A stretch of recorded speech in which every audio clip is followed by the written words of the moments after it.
نحمده ونصلي على رسوله الكريم اما بعد فاعوذ بالله من الشیطان الرجیم بسم اللہ الرحمن الرحیم۔ آج ہمارے 12 روزہ مختصر تفسیر سورہ النساء کا لیکچر نمبر 5 ہے اور سورہ نساء کی آیت نمبر 4 سے آج ہم پڑھیں گے۔ اللہ رب العزت نے ارشاد فرمایا وَآتُوا النِّسَاءَ صَدُقَاتِهِنَّ نِحْلَةً، اس میں یہ بیان کیا کہ عورتوں کو ان کے مہر خوشی سے دو۔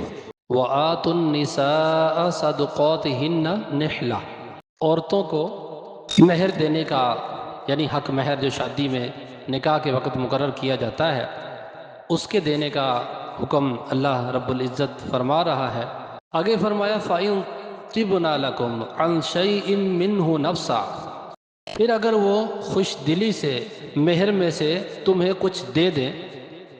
فَقُلُوهُ هَنِيئًا مَرِيئًا، تو اسے پاکیزہ خوشگوار سمجھ کر کھاؤ۔ یہ جو آیت مبارکہ ہے اس میں حق مہر کا بیان ہے، یعنی کہ جب نکاح کیا جائے تو شوہروں کو حکم دیا گیا کہ وہ اپنی بیویوں کو ان کے مہر خوشی سے ادا کریں۔ پھر اگر ان کی بیویاں خوش دلی سے اس مہر میں سے یعنی حق مہر میں سے کچھ واپس کر دیں تحفے کے طور پر، یا مکمل ہی واپس کر دیں یعنی معاف کر دیں، تو پھر اللہ رب العزت نے فرمایا ہے فَقُلُوهُ هَنِيئًا مَرِيئًا، کہ تو اسے خوشگوار سمجھ کر کھاؤ۔ تو اس میں کوئی مذاکرہ کسی قسم کا کوئی مذائقہ یا حرج والی بات نہیں ہے، اس میں نہ تو کوئی دنیاوی یا اخروی قسم کا کوئی نقصان ہے، کوئی گناہ والا معاملہ اس میں نہیں ہے۔ اب یہ جو مختصر سی ہم نے آیت مبارکہ سنی اور اس کا ترجمہ سنا، اس سے حق مہر کا ثبوت ملتا ہے۔ حق مہر پر یہ بہت بڑی دلیل ہے، کیونکہ قرآن پاک کی آیت ہے۔ رب کا قرآن جب کسی معاملے پر پیش کیا جائے تو یہ بہت بڑی دلیل ہوتا ہے۔ سب سے بڑی دلیل ہی قرآن ہے۔ جب کسی کو کوئی مسئلہ ثابت کرنا ہو، کسی کو مسئلہ سمجھانا ہو، تو وہ یہی کہتا ہے نا کہ قرآن و حدیث سے بات کریں۔ تو قرآن و حدیث سے بات کرنے والا اتنا اتھینٹک سمجھا جاتا ہے اس کی بات کو کہ ہر بندہ اس کو قبول کر لیتا ہے، ایکسیپٹ کر لیتا ہے کہ ہاں اس کی بات درست ہے کہ یہ قرآن و حدیث سے بات کر رہا ہے۔ تو قرآن سے ثابت ہے کہ نکاح کے وقت عورت کو اس کا مہر دیا جائے۔ اب اس میں بہت زیادہ تفصیلات ہیں حق مہر کے حوالے سے، تو چونکہ ہم نے طریقہ کار یہی اپنایا ہے اس 12 روزہ کورس کا کہ ایک آیت ہم پڑھتے ہیں، اس کا ترجمہ، پھر اس کی تفصیلات بیان کی جاتی ہیں تاکہ بات کی سمجھ آئے کہ اس آیت مبارکہ میں فرمایا کیا گیا ہے، اس کے متعلق مزید جو احکامات ہیں وہ کیا ہیں، ان چیزوں کو ڈسکس کیا جائے، ان کو سمجھا جائے۔ تو اب ہم حق مہر کے حوالے سے چند مسائل سیکھنے کی کوشش کرتے ہیں۔ آپ توجہ رکھیں گے تو انشاءاللہ ایک ایک چیز آپ کو سمجھ آ جائے گی۔ پھر بھی کوئی چیز سمجھ نہ آئے تو آپ پوچھ بھی سکتے ہیں۔ تو اس آیت مبارکہ سے جو ہمیں نکات پتہ چلے، جو علمی پوائنٹ ہمیں ملے، ان میں سے یہ ہے کہ مہر کی مستحق عورتیں ہیں، نہ کہ ان کے سرپرست۔ لہٰذا اگر سرپرستوں نے مہر وصول کر لیا ہو تو ان کے اوپر لازم ہے کہ وہ مہر اس کی مستحق عورت کو پہنچا دیں، کیونکہ حق مہر دینے کا حکم یہ اللہ تعالیٰ نے دیا اور عورتوں کا ذکر کیا گیا۔ وَآتُوا النِّسَاءَ، اور عورتوں کو، عورتوں کا ذکر ہے، یہ نہیں کہ کسی سرپرست کا ذکر ہے یا والدین کا ذکر ہے، نہیں، بلکہ عورتوں کو ان کے مہر خوش دلی سے دو۔ تو پتہ چلا کہ عورت ہی حق مہر کی مستحق ہے، عورت ہی کا یہ حق ہے، عورت ہی کو حق مہر دیا جائے۔ اگر اس کا کوئی سرپرست اس سے زبردستی لے لے عورت کو واپس نہ کرے، خود کھا پی جائے، تو یہ اس کے لیے اچھی بات نہیں ہے۔ ایسا کرنا اس کے لیے شرعاً درست نہیں ہے۔ اس کو چاہیے کہ وہ مہر عورت کو واپس کرے، کیونکہ یہ عورت ہی کا حق ہے۔ دوسرا یہ پتہ چلا کہ حق مہر کو بوجھ سمجھ کر نہیں دینا چاہیے، بلکہ عورت کا شرعی حق سمجھ کر اللہ تعالیٰ کے حکم پر عمل کرنے کی نیت سے خوشی خوشی دینا چاہیے۔ یہ نہ بندہ پریشان ہو جائے کہ لو جی اب میرا نکاح ہو رہا ہے تو مجھے حق مہر دینا پڑے گا، اتنا خرچہ ہو جائے گا وغیرہ وغیرہ۔ تو اس طرح موڈ کو آف نہ کرے، اس کو اپنے اوپر بوجھ نہ سمجھے، بلکہ خوش دلی کے ساتھ اللہ تعالیٰ کے حکم پر عمل کرنے کی نیت سے کہ رب کریم نے حق مہر ادا کرنے کا حکم دیا ہے تو میں اللہ تعالیٰ کے حکم پر عمل کرنے کی نیت سے یہ عمل کر رہا ہوں، تو اللہ کی رحمت سے اس کو ثواب بھی ملے گا۔ حق مہر تو ویسے ہی دینا ہے، لیکن اس طرح اچھی اچھی نیتوں سے وہ حق مہر دے گا تو حق مہر دینے پر بھی اس کو ثواب ملے گا۔ اور ایک مسئلہ یہ ہے کہ حق مہر دینے کے بعد زبردستی عورت سے واپس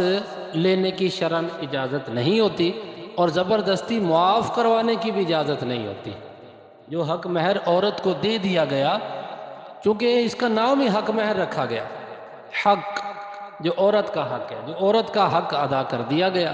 اس کو مہر دے دیا گیا، تو اب اس سے زبردستی لے نہیں سکتے۔ شوہر اگر اس سے زبردستی لے گا، مارے پیٹے گا، یا اس کو دھمکی دے گا کہ واپس نہیں کرو گی تو میں یہ کر دوں گا وغیرہ وغیرہ، تو شوہر کے لیے ایسا کرنا شرعاً درست نہیں ہے، ایسا نہیں کرنا چاہیے۔ ہاں، اس میں یہ آپشن ہے کہ اگر عورت اپنی خوشی سے حق مہر واپس کر دے، چاہے سارا کے سارا ہی واپس کر دے، ایک بار وہ لینے کے بعد جب بعد میں وہ اکٹھے ہوں، رات کے وقت یا دن کے وقت جب بھی وہ اکٹھے ہوں، تو عورت کہے کہ میں یہ معاف کرتی ہوں یا یہ آپ ہی رکھ لیں، اس طرح کا کوئی بھی جملہ بول کر وہ واپس کر دے، تو عورت شرعاً کوئی گناہ گار نہیں ہوگی۔ عورت کے اوپر شرعی طور پر کسی قسم کا کوئی حکم نہیں لگے گا، مرد کے اوپر بھی کوئی حکم نہیں لگے گا، کیونکہ اس حوالے سے بہت ساری جہالت پر مبنی باتیں پائی جاتی ہیں اور سننے میں بھی آتی ہیں کہ جو حق مہر ہے یہ عورت اگر استعمال کرے گی تو اس کا نقصان ہو جائے گا، یہ مرد کو واپس کرنا ضروری ہوتا ہے وغیرہ وغیرہ۔ حالانکہ مفتی احمد عیار خان نعیمی رحمۃ اللہ تعالیٰ علیہ انہوں نے یہ لکھا ہے مشکوٰۃ شریف کی شرح میں کہ حق مہر کی جو رقم ہوتی ہے یہ برکت والی ہوتی ہے، اس میں برکت ہے۔ عورت کو چاہیے کہ اس کو اپنے پاس رکھے، کچھ چاہے تو استعمال کر لے، چاہے تو کچھ اپنے پیسوں میں رکھے۔ واپس کرنا عورت کے لیے لازم نہیں ہے، نہ تو عورت کو مجبور کر کے واپس لے سکتے ہیں اور نہ عورت کے اوپر یہ لازم ہے کہ واپس کرے۔ ہاں، اپنی خوشی سے چاہے تو سارا واپس کر دے، اپنی خوشی سے چاہے تو آدھا شوہر کو دے دے، جس طرح یعنی عورت چاہے کر سکتی ہے۔ عورت کو اس چیز کا اختیار ہے، کیونکہ اس کی مالک عورت ہے، وہ دلہن ہے جس کو حق مہر دیا گیا، دلہن کے علاوہ کوئی اس کا مالک نہیں ہے۔ یہ ایسا مسئلہ ہے، ایسی ایک چیز ہے کہ جس کی مالکہ عورت ہے، یعنی وہ دلہن، نہ اس کے ماں باپ اس کے مالک ہیں اس کے حق مہر کی، نہ بھائی ہیں، نہ دیگر فیملی والے، عورت خود ان پیسوں کی مالکہ ہے، جب چاہے استعمال کرے، جب چاہے شوہر کو واپس دے دے، زبردستی شوہر یہ نہیں کروا سکتا۔ اچھا، ایک معاملہ یہ ہے کہ حق مہر اب کتنا مقرر کیا جائے، کیونکہ جب بھی نکاح کا سلسلہ ہوتا ہے، میں بھی چونکہ مسجد میں امامت کرواتا ہوں، میرے پاس بھی نکاح کا رجسٹر ہے، تو نکاح پڑھانے کا موقع ملتا رہتا ہے۔ تو اکثر ایسا ہی ہوتا ہے، جب نکاح پڑھانے کے لیے ہم جاتے ہیں تو ہم پوچھتے ہیں کتنا حق مہر مقرر کیا جائے،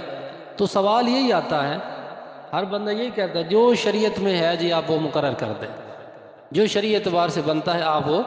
مقرر کر دیں۔ تو یہ ہر بندے کے علم میں ہونا چاہیے۔ ہماری جو ہے نا المیہ یہ ہے، ہماری ایک تعداد ہے کہ لوگوں کو پتہ ہی نہیں ہے کہ حق مہر کی مقدار کیا ہے۔ یقین آپ جانیں کہ عوام تو عوام، ہمارے جو بعض مولوی حضرات ہیں،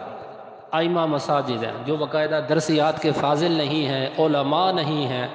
ان کو خود پتہ نہیں ہوتا، عوام تو دور کی بات ہے۔ کئی مرتبہ ایسا ہوا، شادیوں میں جانا ہوا تو جب ہم نے اس طرح کے معاملات دیکھے حق مہر کے حوالے سے تو بہت افسوس ہوا، الٹی سیدھی جہالت پر مبنی ان کی باتیں سنی تو بہت زیادہ افسوس ہوتا ہے کہ ہمارے مولویوں کو نہیں پتہ ہوتا الا ماشاءاللہ۔ ہمارے اکثر جو ہے نا ایک تعداد ہے ان کو اس چیز کا علم ہی نہیں ہوتا، تو اس چیز کے بارے علم ہونا چاہیے، دلہن کو بھی اس چیز کے بارے میں معلومات ہونی چاہیے، دولہے کو بھی معلومات ہونی چاہیے، دیگر فیملی والے، خاندان والے اور جو نکاح خواہ ہیں اس کو بھی اس چیز کا علم ہونا چاہیے کہ حق مہر شرعی طور پر ہے کتنا۔ تو شرعی اعتبار سے اس کی جو مقدار ہے جو فقہاء نے بیان کی، فقہ کی آپ کوئی کتاب اٹھا لیں، چھوٹا فتاویٰ، چھوٹی جتنی بھی بڑی کتابیں ہیں یا چھوٹی کتابیں ہیں، چھوٹی سے مراد میری یہ ہے جو مختصر کتابیں ہیں، فقہائے احناف نے جو اس پر فتاویٰ جات لکھے، فقہ کی جو ہماری کتابیں ہیں درسیات کی جو درس نظامی میں پڑھائی جاتی ہیں، ان میں سے آپ کسی کتاب میں دیکھ لیں، کسی فتاویٰ کی کتاب میں دیکھ لیں تو ہر کتاب میں آپ کو یہ مسئلہ ملے گا، لیکن ملے گا تب جب ہمارا کتابوں کے ساتھ سلسلہ ہوگا، مطالعے کا کتابوں کے ساتھ دل لگی ہوگی، مطالعہ کرتے ہوں گے تب پتہ چلے گا۔ تو بہرحال خلاصہ یہ ہے کہ 10 درہم اس کی جو کم از کم مقدار ہے، 10 درہم، 10 درہم کی اگر ہم چاندی کے اعتبار سے اس کو ڈیوائیڈ کریں تو یہ بنتی ہے 2 تولے 7.5 ماشے چاندی، 2 تولے 7.5 ماشے چاندی، یہ اس کی کم از کم مقدار ہے، زیادہ کی اس کی کوئی حد نہیں ہے، زیادہ چاہے کو 5 لاکھ مقرر کرے، 10 لاکھ مقرر کرے، دینا چاہے تو دے سکتا ہے،